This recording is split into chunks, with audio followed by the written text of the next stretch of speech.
하나님께서 우리에게 주신 말씀은 출애굽기 12장 29절로 36절의 말씀입니다. 자, 출애굽기 12장 29절로 36절. 우리 성경이 있는 친구들은 성경책을 다 이렇게 한번 찾아보도록 할게요. 출애굽기 12장 29절로 36절.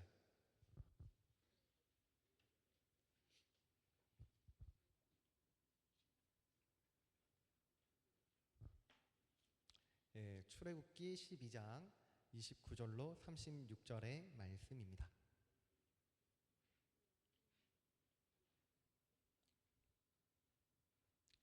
자, 다 찾으셨으면 목사님이 한 절, 여러분이 한 절 읽고 마지막 절은 우리가 함께 한번 읽어보도록 하겠습니다. 자, 목사님이 먼저 읽을게요. 자, 하임이 준비됐습니까? 네. 자, 원진이, 원우 동생, 예, 준비됐어요. 진우, 맞아. 예, 자, 그러면 목사님 먼저 읽습니다. 밤중에 여호와께서 애굽 땅에서 모든 처음 난 것, 곧 왕위에 앉은 바로의 장자로부터 옥에 갇힌 사람의 장자까지와 가축의 처음 난 것을 다 치시매.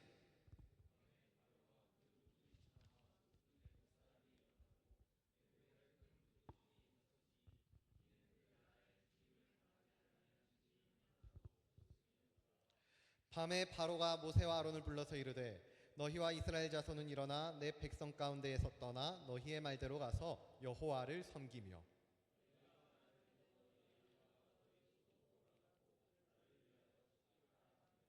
애굽 사람들은 말하기를 우리가 다 죽은 자가 되도다 하고 그 백성을 재촉하여 그 땅에서 속히 내보내려 하므로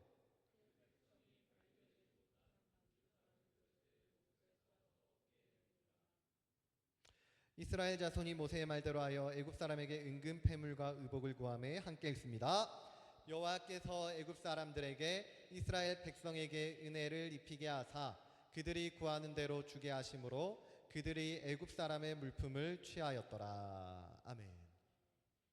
자, 여러분, 우리 혹시 지난 시간에 들었던 말씀 기억나는 사람이 있습니까? 자, 내가 지난 시간에 들었던 말씀이 기억이 난다. 없습니까 혹시? 예, 이러면 그쵸 한결이 그래요. 기억이 나군요. 훌륭합니다. 자, 그러면은 여러분들 목사님이 조금 더 구체적으로 이렇게 물어봐 주도록 할게요. 우리가 지난 시간에는 잘 기억은 안 나지만 아무래도 이 정도는 기억이 날 것 같아요. 10번째 재앙에 대한 뭐를 들었죠? 뭐라고요? 경고? 정답입니다. 그쵸? 경고에 대한 말씀을 들었죠? 예, 우리 하진이 맞나? 예, 훌륭합니다. 예. 목사님 빨리 이름을 외워야 될 것 같아요. 이름을 부르면서도 막 이게 정답일까? 막 떨려요. 막 그런 마음이 있는데, 예, 맞습니다. 우리 지난 시간에는 10번째 재앙을 내리시기 전에 하나님께서 경고를 해주시는, 그래서 기회를 주시고 여전히 여지를 주시고 여전히 시간을 더 주시는 그런 말씀에 대해서 나누어 보았습니다. 그러면은 이제 또 한번 여쭤보죠. 여러분이 주보를 보셔도 되고요, 필기한 것 보셔도 좋습니다. 자, 하나님께서는 이미 9번의 재앙을 내리셨고 애굽의 신들보다 강하시고 능력이 있으시며 살아계신 하나님의 사실을 이미 여러 차례 보여주셨습니다. 그런데요, 그렇다면 지금까지 무려 9번이나 되는 기회를 주셨음에도 불구하고 또 한 번 기회를 주고 계시는 이유는 무엇일까요? 하나님께서 이렇게 또 한 번 경고를 하시고 기회를 주시고 여지를 주시는 이유는 무엇일까요? 왜 하나님께서는 또 경고라는 장치를 사용하셔서 이 이스라엘 백성들에게 기회를 주고 있는 걸까요?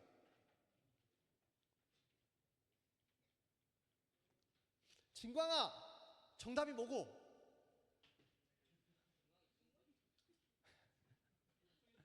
그래, 진광아, 정답이 뭐야?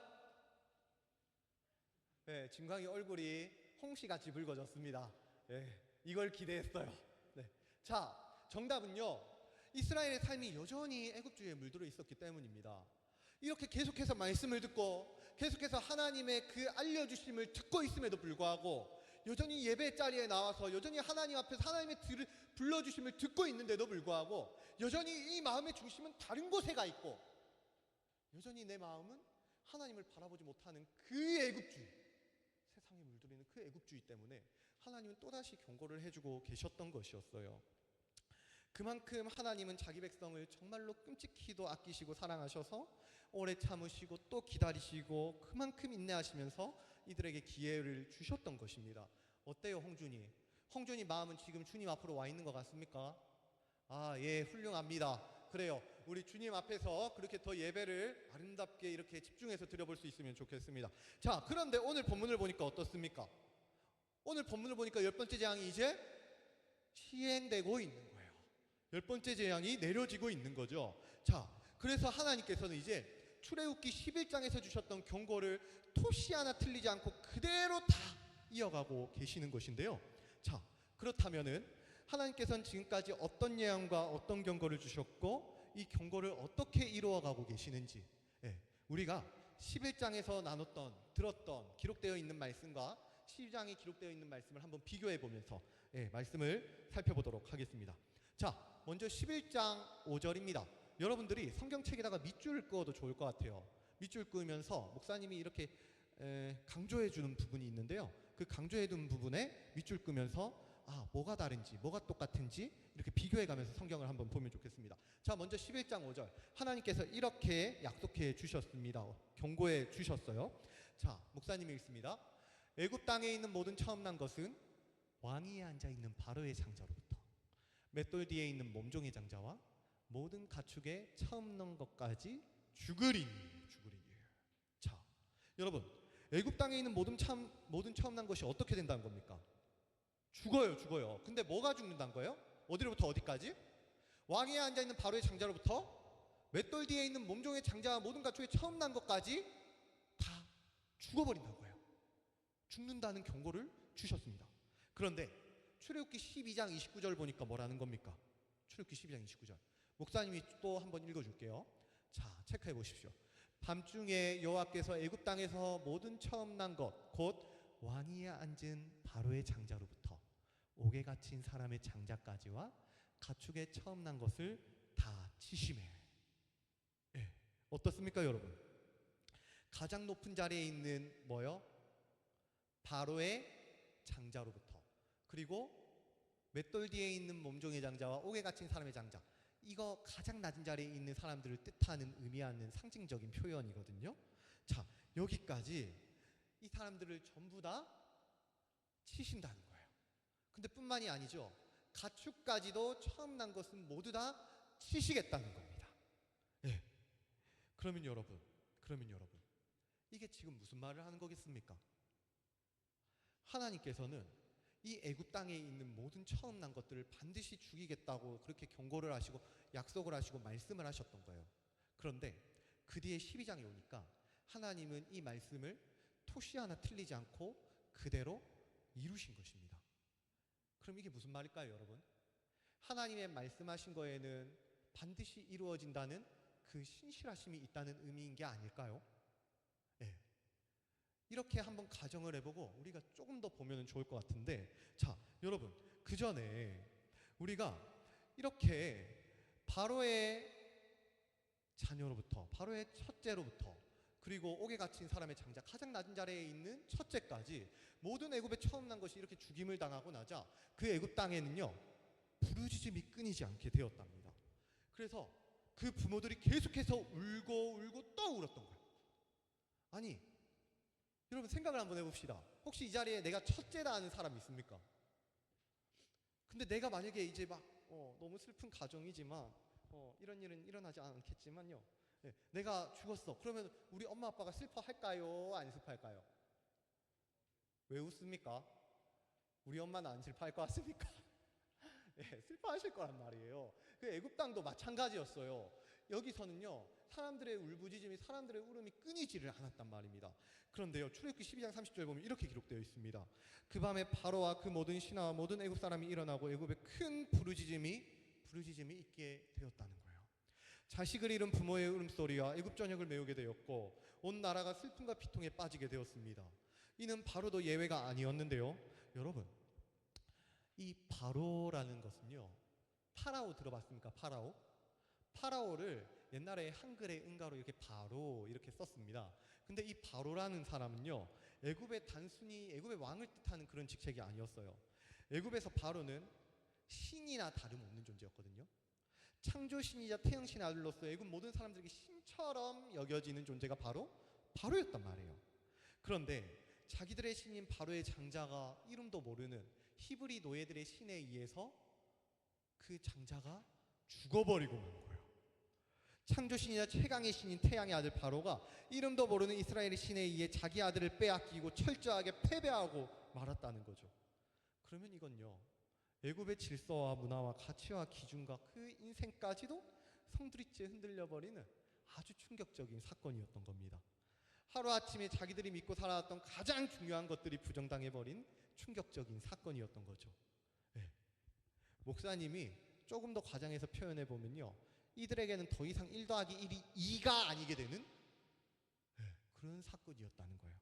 자, 다시 한번 예를 들어볼까요? 여러분, 우리가 분명히 어제까지는 그랬단 말이야. 어제까지는 돈을 벌어야지만 먹고 살 수 있었고, 돈이 있어야지만 행복할 수 있다고 믿었고, 그렇게 살아가고 있었거든요. 돈이 기준이 되고 숫자가 질서가 되는 그런 자본주의 세상에서 살아가고 있단 말입니다. 그런데 하나님께서는 우리가 그렇게 생각하고 믿어 의심치 않는 이 기준과 질서를, 애굽의 그 질서를 단숨에 박살내 버리셨던 거예요. 애굽의 문화와 기준과 질서와 가치를 먼지와 같이 풀어버리시고 만 거예요. 자, 그러자 PPT 넘어가야 하는데 자, 그런데 그러게 이제 모든 것을 잃고 장자까지 잃어버리게 된 바로는 이제 항복을 선언하지 않을 수가 없는 거죠. 자, 바로는요, 이제는 진짜 내가 할 게 없는 거야. 고집 부릴 수 있는 그 마음도 다 꺾여버리고 이렇게 하나님 앞에 이제 내가 더 주장하고 그럴 마음이 이제 더 이상 생기지 않는 거야. 왜냐하면은 내가 믿었던 최고의 가치가 꺾여버렸기 때문에. 그래서 바로는 말하는 거죠. 출애굽기 12장 31절. 밤에 바로가 모세와 아론을 불러 이르되 너희와 이스라엘 자손은 일어나 내 백성 가운데에서 떠나 너희의 말대로 가서 여호와를 섬기며 너희가 말한 대로 너희 양과 소도 몰아가고 나를 위하여 축복하라 하며. 바로는 애굽의 모든 장자가 죽어버린 처참한 현실 가운데 이스라엘을 내보내주기로 결심을 했습니다. 그것도 그냥 내보내주는 것이 아니라 하나님께서 모세를 처음 부르셨을 때 말씀하신 것 같이 너희 양과 너희 소도 몰아가라고 고백을 하고 있는 거예요. 그러자 여러분, 자, 한번 보십시오. 출애굽기 3장 21절로 22절인데요. 자, 출애굽기 3장 21절로 22절 우리가 한번 같이 읽어보면 좋을 것 같아요. 출애굽기 3장 21절로 22절. 자, 우리 앞에 보고 읽어도 되고요, 우리가 성경책을 보고 읽어도 됩니다. 출애굽기 3장 21절로 22절 우리가 한 목소리를 읽도록 하겠습니다. 시작. 내가 애굽 사람으로 이 백성에게 은혜를 입게 할지라 너희가 나갈 때에 빈손으로 가지 아니하리니 여인들은 모두 그 이웃 사람과 및 자기 집에 거류하는 여인에게 은폐물과 금폐물과 의복을 구하여 너희의 자녀를 꾸미라. 너희는 애굽 사람들의 물품을 취하리라.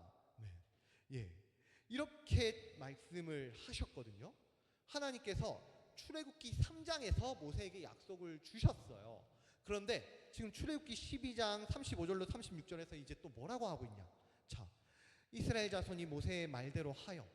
자, 이스라엘 자손이 모세의 말대로 했답니다. 이제는. 그러니까 이게 무슨 말이냐면은 또 한 번 하나님의 말씀이 이루어지고 성취가 되고 있다라는 거예요. 하나님께서 말씀하신 일들이 그대로 이루어지고 있다라는 것이죠. 자, 어떤 일이 이루어지는가? 애굽 사람에게 은금 패물과 의복을 구하매 여호와께서 애굽 사람들에게 이스라엘 백성에게 은혜를 입히게 하사 그들이 구하는 대로 주시게 하심으로 그들이 애굽 사람의 물품을 취하였더라. 자, 3장 22절에서 애굽 사람의 물품을 취할 것이라 그랬죠. 그랬는데 12장 36절을 보니까 애굽 사람의 물품을 취하였다는 거예요. 하나님의 말씀이 그대로 성취가 되었다는 것입니다. 분명 하나님이 주신 약속의 말씀들은요, 굉장히 터무니없는 말들이거든요. 굉장히 이게 믿을 수가 없는 그런 말들이란 말이에요. 여러분들, 준호야, 너 오늘 집에 가는 길에 로또 샀는데 다음 주 토요일에, 이번 주 토요일에 네가 로또 당첨될 거야. 그럼 믿을 수 있겠습니까? 예. 여러분들, 이게 믿을 수가 없는 말이란 말이에요. 준호가 그냥 이랬거든요. 예. 이게 말이 안 되는 말이란 말이에요. 지금 하나님께서 그렇게 애굽 사람의 물품을 취할 것이라 하셨던 말씀은 나는 종이고 애굽 사람들은 상전이에요. 근데 종인 내가 상전인 애굽 사람들의 물품을 그렇게 취하고 빼앗고 그렇게 갈취해서 내가 이 애굽을 나갈 것이라는 이 말씀은 이 이스라엘 사람들의 생각에는 도저히 있을 수가 없는 일이란 말입니다. 그런데 그래서 그렇게 의심하고 외면하고 도저히 불가능할 것이라 생각하고 그렇게 믿었던 말씀들은 하나님은 어떻게 하시는 거예요? 하나님은 이루신다는 겁니다. 자신이 하셨던 약속을 단 하나도 빠뜨리지 않으시고 전부 다 이루어내신다는 거예요. 여러분, 우리는 보지 못할 수 있거든요. 우리는 알 수가 없는 그때에 하나님께서는 자기 자신이 주신 약속을 천천히 그리고 아주 은밀하게 나는 알지 못하고 나는 지금 하나님이 일하고 계시는지 운동하고 계시는지 느끼지 못하고 있을지라도 하나님은 계속해서 일하고 계셨다는 말이에요. 마치 우리가 지구가 자전하는 걸 느끼지 못하고 있지만 지구는 계속해서 자전하고 공전을 하고 있는 것처럼 우리 역시 하나님 역시도 우리가 느끼지 못할지라도 계속해서 우리 가운데 일하고 이루고 계셨던 것입니다. 자, 원우야, 그러면은 하나님께서 너에게 어떤 약속을 주셨습니까? 하나님께서 원우에게는 올해 어떤 말씀을 주셨습니까? 아무 말씀을 주지 않으셨습니까 혹시? 예, 괜찮습니다. 들은 게 없어도 괜찮아요. 자, 이번 겨울 수련회 가서 원우는 하나님의 약속을 받을지어다. 예, 아멘 해야죠. 아멘 하면 됩니다. 자, 좋습니다. 그러면은 우리 태연아, 예, 태연이는 어떻습니까? 어떤 하나님 말씀 받았어요? 자, 태연이 왜 찬양팀 하고 있습니까? 예, 태연이도 수련회 가서 하나님의 말씀도 받고 약속도 받을지어다. 예, 좋습니다. 예, 그렇게 지금 당장 떠오르지 않고 지금 우리가 하나님의 말씀을 하나님의 약속을 그렇게 기억나지 못하고 받지 못했다 해도 그래도 괜찮아요. 정말 괜찮습니다. 왜냐하면은 목사님도 여러분과 똑같았거든요. 예, 목사님도 여러분만 할 때가 있었을 거 아닙니까? 그죠? 목사님이 딱 여기 누굽니까? 우리 지민이 뒤에 우리 아까 생일이었던 친구 이름 뭐였죠? 유리. 목사님이 유리처럼 딱 저렇게 이렇게 예배당에 앉아서 그렇게 예배 참석했던 시절이 있었거든요. 근데 어느 순간 목사님이 태도가 바뀌어가지고 정말로 예배를 열심히 들었던 적이 있었습니다. 막 찬양대도 하고 막 찬양팀도 하고 막 그렇게 막 와서 막 이제 워십도 하고 막 그랬던 적이 있었어요. 왜 그랬었을까요? 왜 그랬었을까? 하나님께서 목사님의 뜨거운 은혜를 주셔가지고 하나님을 만나고 하나님 앞에 나아가서 그렇게 목사님 변화가 된 것이었을까요? 그게 아니라 사실 목사님은 그때 첫눈에 반해버린 여자아이가 있었어요. 네. 그래서 걔가 너무 신앙이 좋은 거야. 그래가지고 얘한테 어떻게든 좀 더 잘 보이려고 그래서 걔가 찬양대 하네? 그래서 나도 찬양대 가가지고 이렇게 있고 걔가 워십을 하네? 걔가 무용과로 나중에 갔거든요. 되게 워십을 잘했어. 그리고 워십을 하네? 그래서 워십 하는데 가가지고 또 이렇게 민기적거리다가 그렇게 같이 또 워십도 한번 해보고 그리고 또 예배 시간에도 걔가 예배를 너무 열심히 드리는 거야. 그래서 나도 한번 예배를 또 열심히 드려보고 그랬었단 말입니다.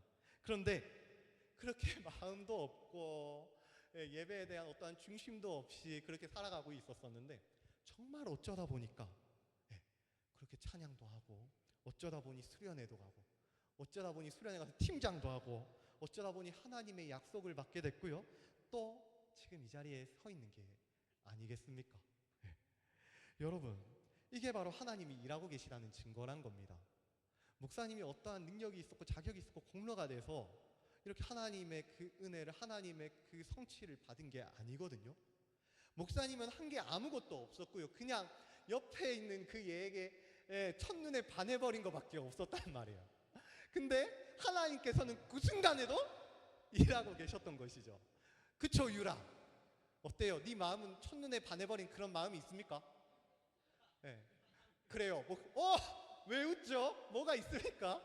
자, 그렇게라도 예배를 열심히 드리면 좋겠습니다. 자, 우리 수련회 가서 더 열심히 하나님을 찾아봅시다. 아시겠죠? 예, 좋습니다. 자, 그렇게 목사님은요, 예, 이 세상 누구보다도 이성적이고 그렇게 논리적이라고 생각했던 사람이었는데요, 숫자와 이성으로 이 세상이 모든 게 그렇게 돌아가는 줄 아는 그런 사람이었단 말이에요.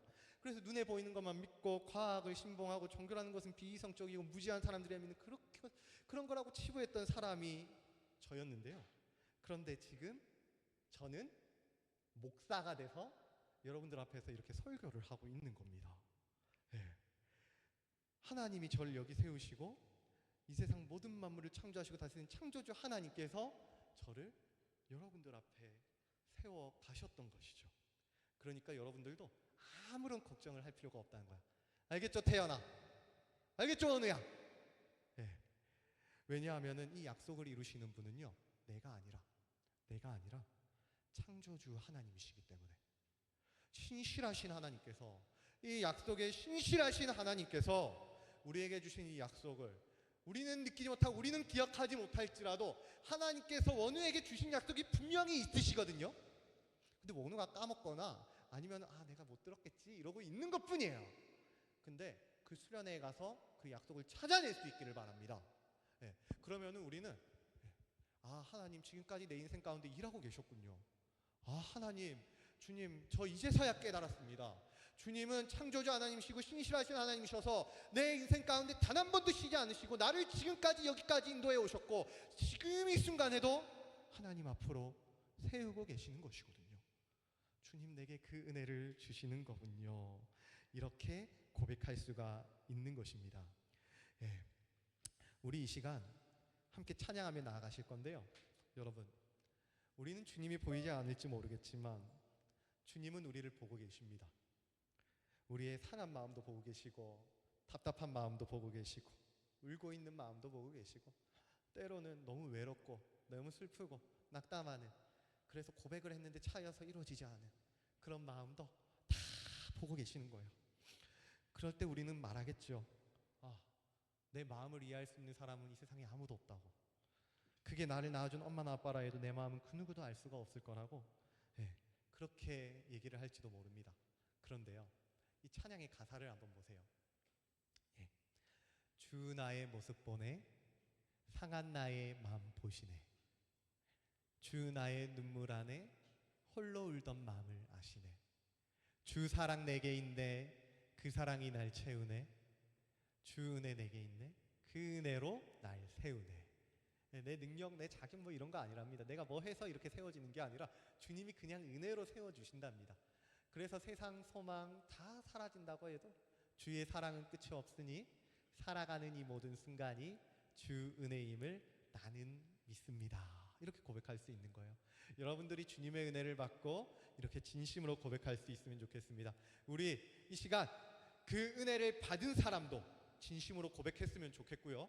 아직 내가 그 은혜를 모르겠습니다 하는 사람도 주님, 내가 그 은혜를 알게 하여 주시옵소서, 내게도 그 은혜를 깨닫게 하여 주시옵소서 하는 마음으로 우리가 이 찬양 진심으로 전심으로 한번 불러보도록 하겠습니다.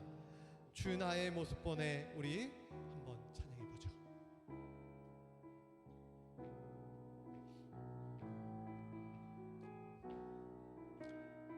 주 나의 모습 보내, 주 나의 모습 보, 상한 나의 마음을 보십니다. 상한 나의 마음 보시네. 주 나의 눈물 안에 홀로 울던 마음을 아십니다. 홀로 울던 마음 아시네. 주 사랑 내게 있네, 그 사랑이 날 채우네. 주 은혜 내게 있네,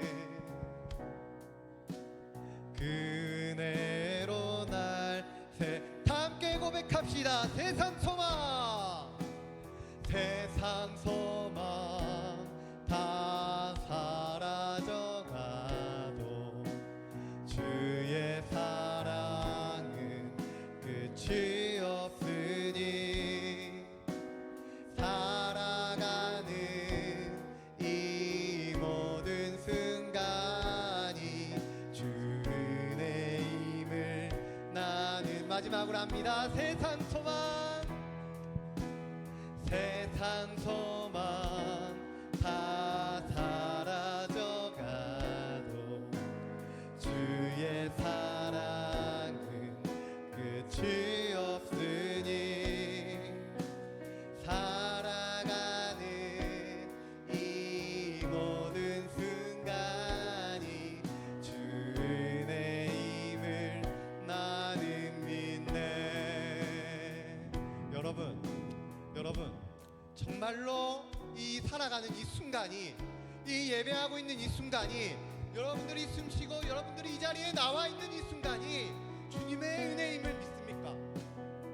여러분들이 한 주를 살아왔고 또 앞으로 한 주를 살아갈 이 모든 시간이 주님의 은혜가 아니고선 도저히 설 수 없다는 이 사실을 믿습니까?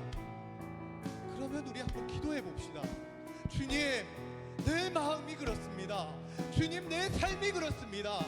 주님, 나는요 아직까지 주님을 느끼지 못하겠어요. 주님, 그래서 나는 앞에 있는 이 목사님처럼 이렇게 뜨겁게 기도할 줄도 모르겠고 주변에 있는 친구들처럼 찬양할 줄도 모르겠고 나는 여전히 주님을 느끼지 못하겠어서 나는 주님의 은혜입니다 이렇게 고백하는 것도 너무나도 힘든 일인 것 같지만, 그래서 여전히 내 삶은 애굽의 삶처럼 그렇게 물들어 있는 것 같지만 주님, 고백하고 싶습니다. 주님께서 내 인생의 주인이십니다. 주님께서 내 인생을 인도해 가십니다. 주님께서 내게 약속을 주셨습니다. 그 약속을 이루어 가십니다. 그러니 이제 나도 고백합니다. 주님, 내 인생의 주인은 주님이십니다. 내 인생의 모든 것은 주님의 은혜입니다. 그러니 이 시간 주님만을 붙들게 하여 주시옵고 주님만을 의지하여 주시옵시며 주님만을 끝까지 의지하며 나아가게 하여 주시옵소서. 내 입술도 주님의 은혜입니다 고백하며 나아가는 신실한 예배자가 되게 하여 주시옵소서라고 우리 이 시간 간절한 마음으로 입술을 열어서 기도하며 나아가도록 하겠습니다. 기도하겠습니다. 하나님 아버지, 감사합니다. 이 시간도 주님을 의지하며 나아가기를 원합니다. 주님만이 나의 은혜의 모든 정체가 되어주시니 우리의 입술 가운데 주님께서 내 인생을 인도하셨습니다. 주님이 내 은혜의 고백입니다. 내 삶의 모든 것은 주님의 은혜로 되었습니다. 그러니 이 시간도 주님께로 나아가기를 원하고 앞으로의 인생도 주님의 은혜로 세워지기를 원합니다. 내 능력, 내 노력이 아닙니다. 오직 주님의 은혜로 세워지기를 원하오니 주님, 우리의 인생에 신실히 역사하여 주셔서 지금은 보지 못하고 듣지 못하고 느끼지 못할지라도 주님을 더욱 붙잡고 나아가고 세워질 수 있는 우리 중동부의 모든 친구들이 되게 하여 주시옵소서. 그래서 주님, 나의 처지를 보지 않게 하여 주시고 나의 처지 가운데 염려하지 않게 하여 주시며 나의 상황 가운데 두려워하고 주님을 잊어버리는 그러한 불신앙에서 자유케 하여 주시옵소서. 그렇습니다. 주님, 우리는 나의 처지가 애통해서 나의 상황이 답답해서 그렇게 답답한 마음을 이기지 못하고 주님 앞에 나아오지 못하고 다시 한번 일어서지 못하며 그렇게 주저앉고 포기하고 될 대로 되라는 식의 그러한 인생을 살게 될 때가 있습니다. 우리가 바로 그러한 연약한 인생입니다. 그래서 또 세상으로 돌아가고 주님이 기준이 되는 게 아니라 주님의 은혜를 바라보는 게 아니라 더 세상으로 가려고 하고 더 내 힘으로 하려고 하고 더 발버둥 치고 더 애써 보는 게 우리의 연약함입니다. 그래서 주님이 약속을 주셨음에도 불구하고 기억하지 못하고 주님 지금 이 순간도 말씀하고 계심에도 불구하고 듣지를 못하며 그래서 또 이 인생을 보고 불평하고 흔들리고 또 넘어지는 게 우리의 자격 없음입니다. 그러나 주님, 우리는 연약하나 주님은 강하시고 우리는 넘어지나 주님은 이 변함없이 주님 이 자리를 지키고 계시니 모세에게 주시고 이스라엘에게 이루셨던 것처럼 우리 인생 가운데에도 신실하게 이루어 주실 줄을 믿습니다. 그러니 우리 이 자리에 있는 모든 중등부 가운데 주님의 약속을 다시 한번 들을 수 있는 지혜를 주시고 그 약속을 기억할 수 있는 은혜 또한 주시며 혹여라도 아직 그 말씀을 약속을 분별하지 못하는 친구들이 있다면 우리가 준비하는 모든 예배와 그리고 이 수련회 가운데 참여해서도 주님을 알고 이 입술 가운데 모든 것이 주님의 은혜였습니다 고백할 수 있는 그러한 정결한 신앙인 거룩한 예배자들이 되게 하여 주시옵소서. 이제는 우리 주 예수 그리스도의 은혜와 하나님의 무궁하신 사랑과 성령님의 감화감동 교통하심이 하나님의 약속을 붙잡고 매일 하나님의 함께하심을 경험하기 원하는 우리 수지예번교회 모든 중등부 학생들과 그리고 선생님들 머리 위에 이제부터 영원토록 항상 함께 있을지어다. 아멘.